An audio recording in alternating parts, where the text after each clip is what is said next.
to tell the story, because I'm sure we're not the only ones, right? Yeah, you're right. And I love that we share that with each other and that we both have these backgrounds that are, technical. It's not often that we see a lot of women in technical roles. Of course, there's more and more coming. But then to transition out and to do that higher calling that I think that both of us are doing. And that's really what it was. After rising up in my own corporate career, managing a team of software engineers, going into becoming director, being a part of all of the higher level conversations for the company and strategic planning and all of that, I started to move into leadership coaching and looking into different ways to support my team. But I was also looking into ways to support myself. Being successful has a price that we all pay. And as a mother, I think it was also challenging for me at the time to try to juggle all of it.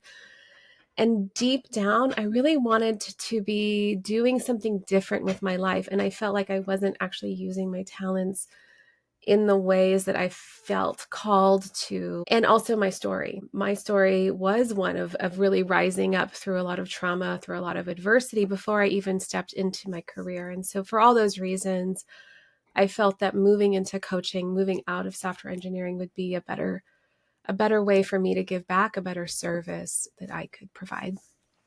You said I wasn't using my gifts and talents, which I know you help leaders create a purposeful life.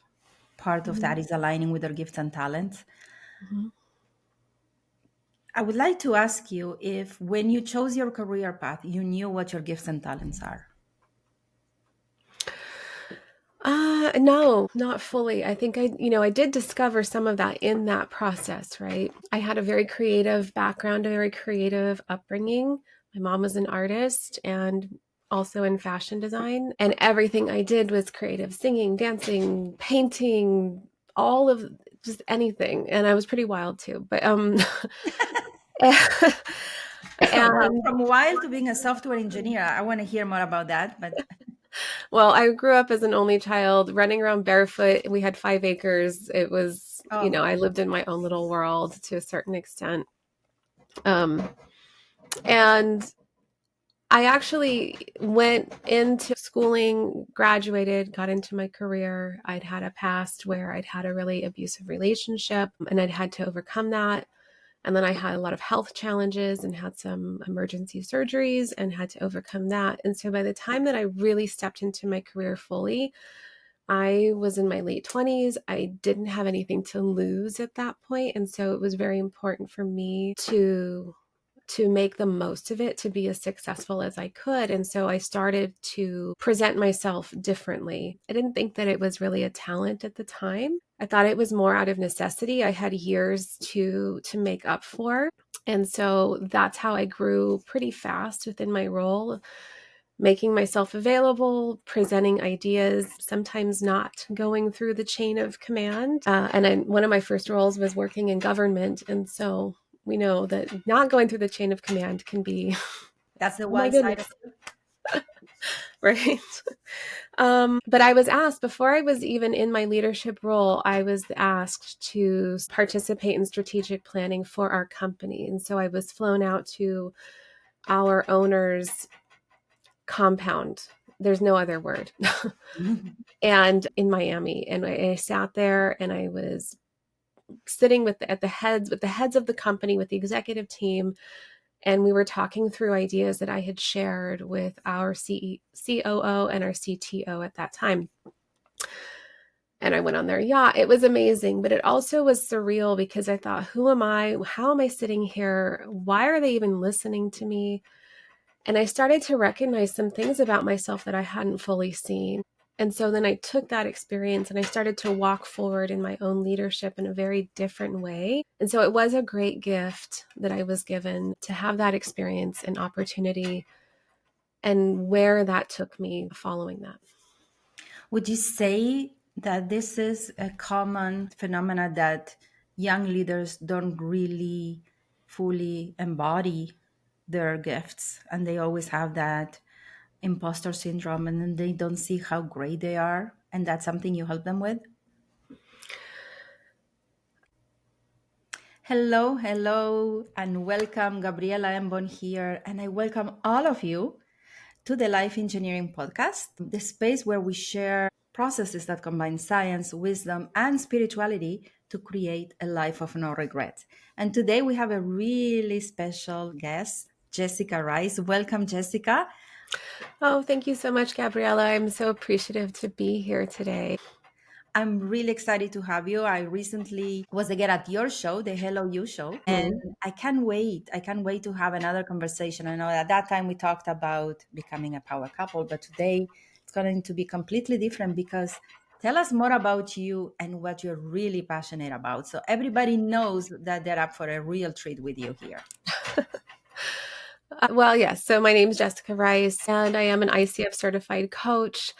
And I also really enjoy working with leaders and business owners to really reclaim their power, their presence, what it is that they bring into the world through leadership coaching, through business coaching, and then I have a background in brand development, design, and software engineering. And so I weave in presence quite a bit into brand development and how we're really owning our natural strengths and who we are and authentically what it is that we bring.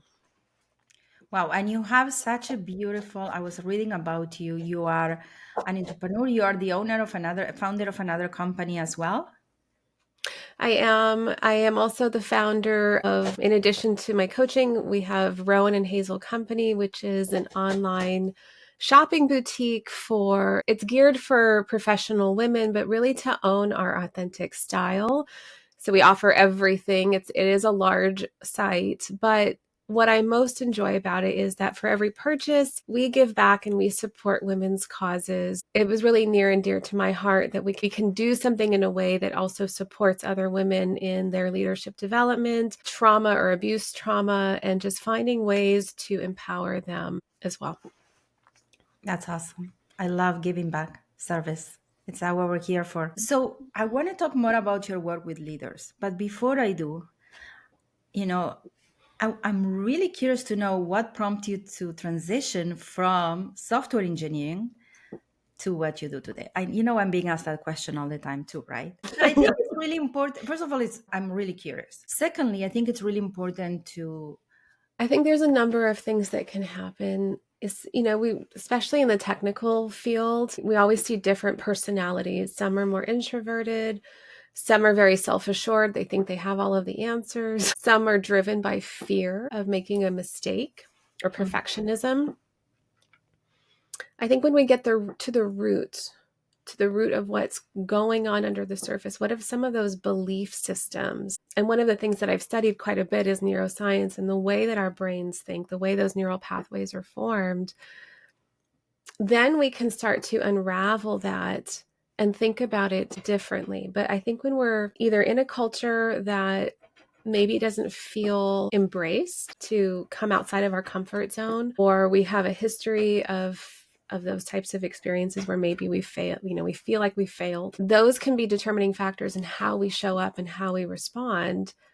And so it's just a matter of understanding, okay, what do we really bring? And so I do take them through assessments and ways that through data, we can look at what those strengths are, what those natural tendencies and things that they bring so that they can lean into that and equally understand where are not those natural strengths. And that's not, I hate to say it's not a weakness, because when we understand that, then we know how to ask for help. We know how to lean into other people.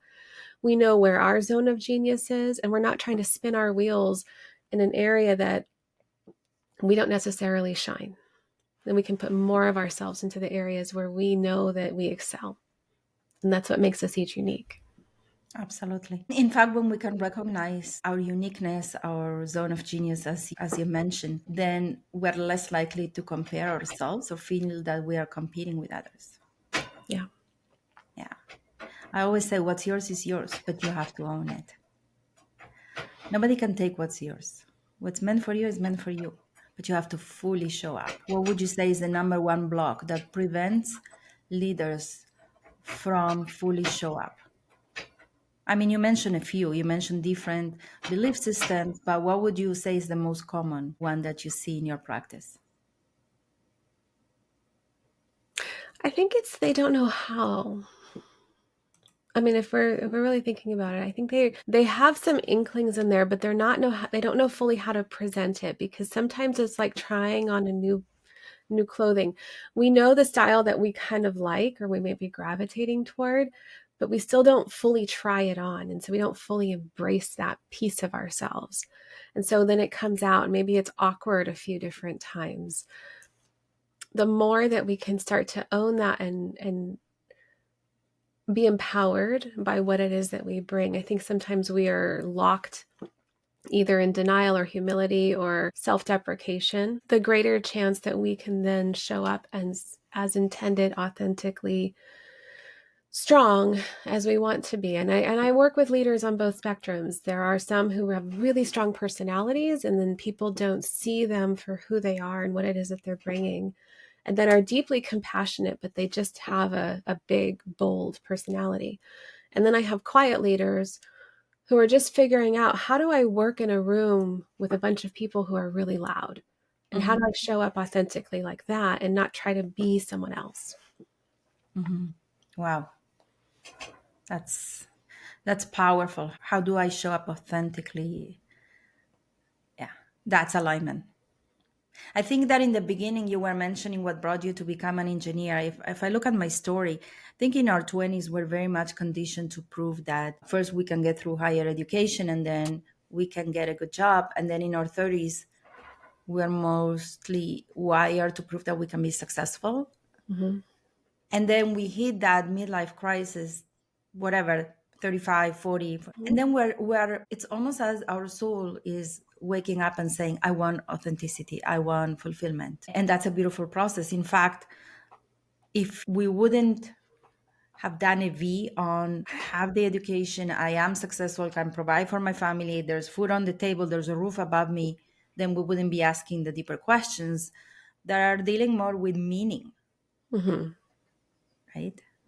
Mm-hmm. Meaning and purpose and alignment and fulfilling and being authentic.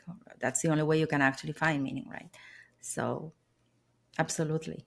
I so resonate with that. I wanted to ask you because I saw that on your CV and it really captured my eye. What is the Amplify framework, the 5 A's? The 5 A's is a framework that I wanted to come up with as a way to help us recognize, because I do a lot of work around personal branding, leadership branding, professional branding. Who is it that we are and how we're showing up, and what is it that we represent?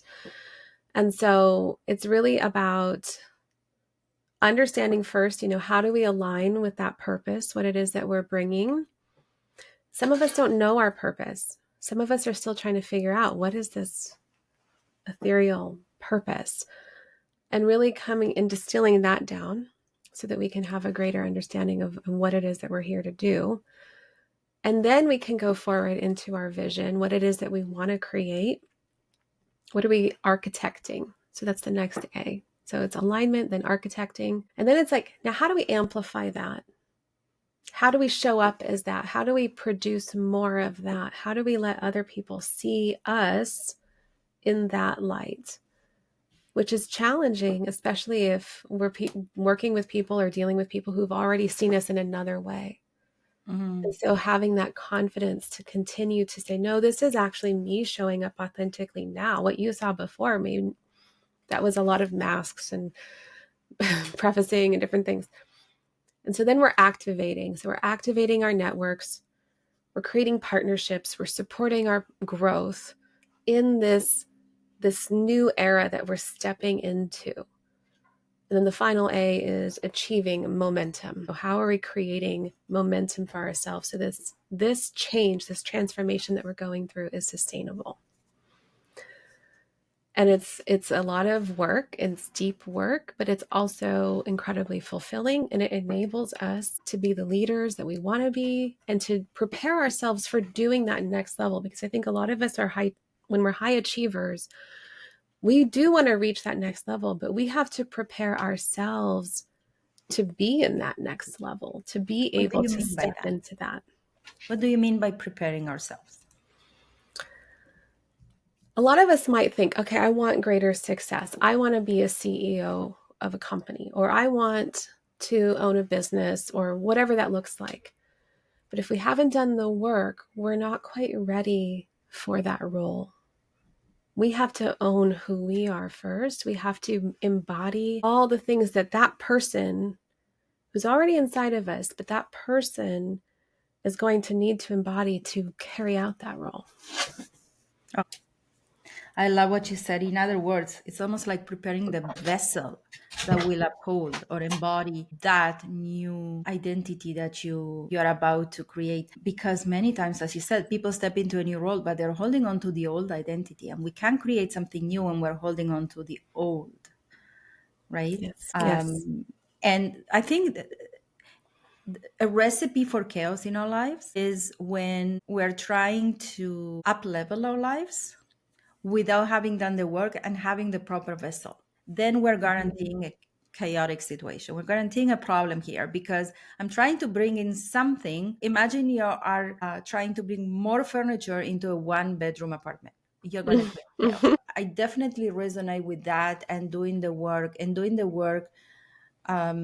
the personal work, right? Working on, I was working with a client, and the client, I said, actually, that was today. And the client said, well, if we expand this and this, then I won't be able to be doing this thing. And I don't think I have the knowledge to be, I said, if you expand, bring a new service. He said, but I don't have the knowledge of how to do that new service. I said, no, no, no, no, no.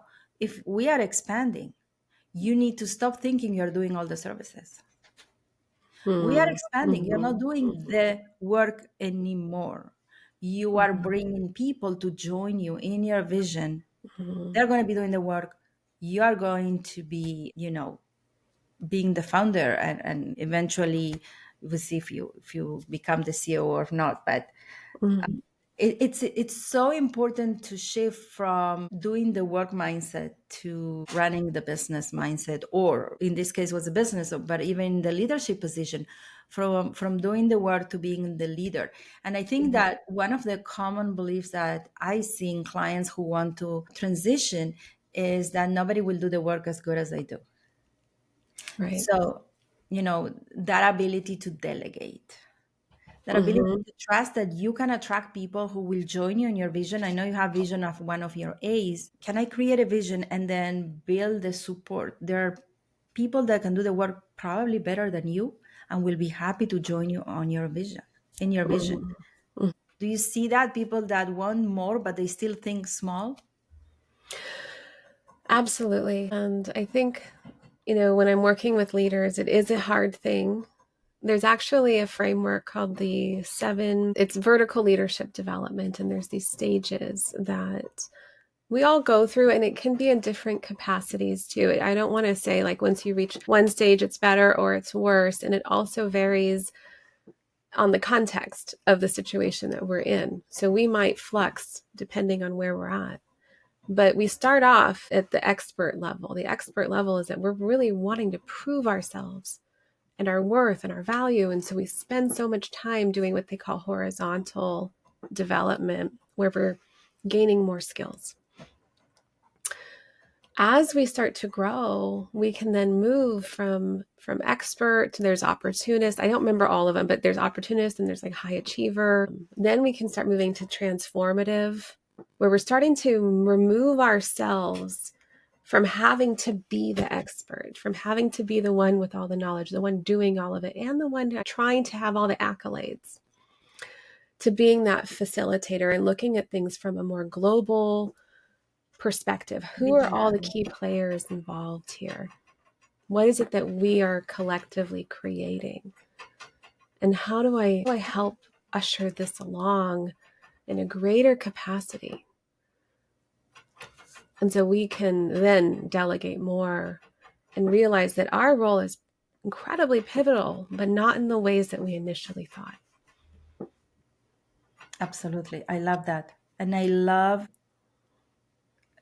seeing the moment when the person gets it, they realize it, that this is what's required for them to upscale, really to shift their mindset. The change starts within, and to start thinking as that visionary, as that bird on the tree, not the one doing the work on the ground. So you can really create more and impact more, because the more you Mm-hmm. create, the more you illuminate with that light, right? Mm-hmm. You want to amplify your impact. It's a beautiful process for people to go through. Yeah. Which I think to the work that you do with coaches, with partners, as parents, I mean, all of this is applicable. Like you can see the difference when and for me as a mom, where I moved from wanting to do everything for my son, make sure that I protected him, kept him safe from harm, and all of those things, to recognizing I can't do that. So I have to figure out other ways that I can support him, help him to fail gracefully, but then also learn how to get back up, how to try it differently, how to have that growth mindset and that grit that we sometimes need to have, because the only time that we truly fail is when we give up. Yeah, absolutely. And I think that's really important for children to believe that they can do things on their own. It really boosts their self-confidence, their Mm-hmm. self-esteem, that you are capable. The worst that a child can feel is that you're not needed, because I'll do everything for you. Mm-hmm. And we don't need your help, and we manage. You just study. No, you're needed. You can do more than. Yeah, it's really, really important. You were talking about purpose, and one of the first steps of your Amplify framework is create a vision. And sorry, the first step was find the purpose. Mm-hmm. And you said that many people don't know what their purpose is. I think that many people don't even think they have a purpose. Yeah. Mm-hmm. And it depends how you look at that. But if I, from a spiritual perspective, if you were created with a purpose already. It's a Yeah. question of you doing enough work and tuning in and discovering within yourself, with the help of a coach, how that looks like. What would be the best use of the gifts, as you said, that you were given? Mm-hmm.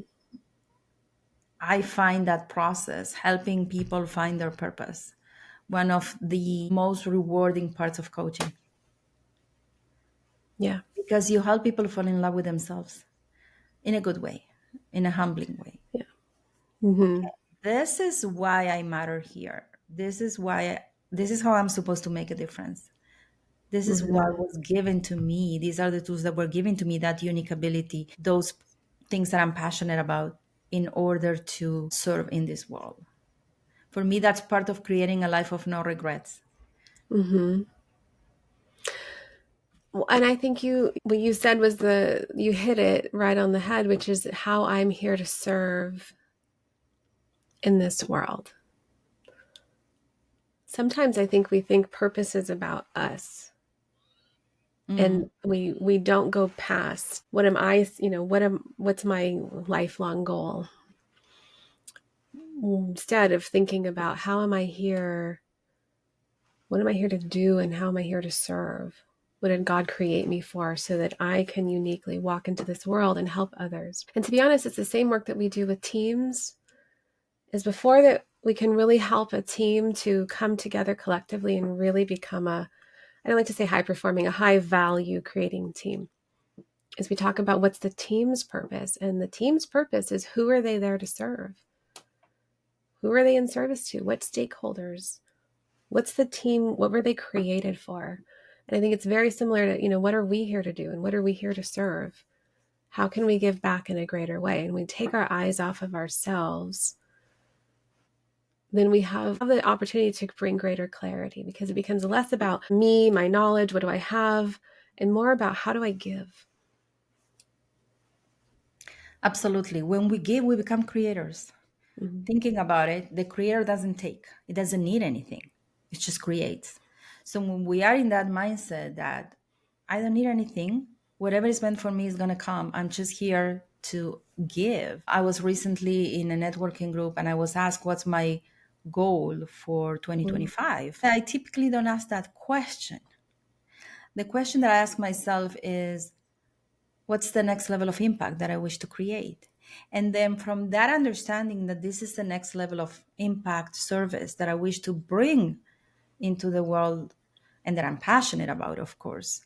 From that, I can then, of course, certain goals, and Mm-hmm. so, okay, so if I want to impact more with my knowledge about couples. Okay, I'm going to write a book, but that's a goal. But it's really the first question I believe is, what's the next level of impact and why is that important for me? I think that sometimes in the corporate, we forget to ask those questions before you jump into Mhm. creating goals and a plan for these goals. What's the next Mhm. level of impact, even within the corporate world? Would you agree with that? Yes, absolutely. I think when I'm working around goals with people, we'll frame it as goals. I don't personally typically use SMART goals, but we'll frame it around goals. But the real conversation is, what is it that you are wanting to have that impact? What is it that you're wanting to create? I was talking to someone yesterday. The company was asking him, they want to go faster. Of course, I mean, we all want to go faster, but what are you creating? What are you building? How is it going to make that impact? And are you sure that if you don't know what you're building and you want to just go faster, how do you know what that outcome is going to be? We Oh, always have to go back. that's that's a very powerful statement, because many times goals are described as intentions and not as a concrete target. Mhm. That if you go fast, how would you know you arrived there? Yep. I always tell a coach, don't tell me you want to write a book. That's not a goal, that's an intention. When you say, I want to write a book about this by this date, to convey and this message, to have these chapters, now you have a goal. Mhm. Otherwise, it's just an intention. And when we create intentions, our brain can process that, Right. can now derive the action plan for that. Yeah. Yeah. Yeah. Well, this has been very insightful, talking about purpose, talking about vision, talking about creating the internal transformation, the vessel for us to embody, not just going fast, fast, fast. As we said, Yeah. sometimes we create results so fast, but we cannot embody them. Then we end up losing them, right? So, yeah, absolutely. I so resonate with everything you were talking about. So tell us more about, how can people find you and how can they benefit from your extensive experience and expertise in leadership coaching and the beautiful work that you do. Well, one, I have greatly enjoyed this conversation as well. I love the meaning behind it. And yes, if you're wanting to know more or to reach out, I love talking with new people, just hearing what's impacting their lives too. You can find me at jessicaricecoaching.com. Or you can find me, same thing, same handle, Facebook, Instagram. On LinkedIn, it's also Jessica Carl Rice with my maiden name in there. And if you want to come onto my website, there are some tools out there for looking into your higher calling in a deeper way, and also a quiz to see, what do you feel like you're ready for? What's that next level for you, and what it is that you're wanting to create with your life. That's beautiful. And they can listen to you on the Hello You show. They can. Yes. Yes, Yeah. definitely check it out. And what are your final words of wisdom that you would like to leave everyone with? I think it's what we talked about, which is I do feel that we all have a purpose. I don't feel like it has to be this like lofty thing. But Mm, if we can find what it is unique to us, what that little seed is that lives inside of us, that brings meaning and fulfillment to the life that we have and that we're creating, then that is worth discovering and worth exploring, so that we can feel like, okay, now I know where I'm headed. What is the path that I'm now wanting to be on? There's nothing more empowering and fulfilling than figuring that piece of it out, so that we have some clarity and we're not feeling lost just doing all the things that everyone else is telling us to do, but it's an alignment for us. beautiful. Absolutely beautiful. Creating a life of intention. It's part of Yes. creating a happy life, right? Why are you Mm-hmm. doing what you're doing? Because that matters to me. Mm-hmm. Thank you so much, Jessica. Wow. I hope everybody's inspired after this beautiful conversation. I'm not sure if inspired to run and do something, but just to ask themselves the questions: am I really doing what I'm meant to be doing? Is this really what I was made for? Do I feel energized at the end of the day? Do I feel fulfilled when I go to sleep? Thank you so much. It was a pleasure. And I look forward to seeing you again in our show. Oh, thank you so much as well. Thank you, everyone, for listening and tuning in. We'll see you again very soon.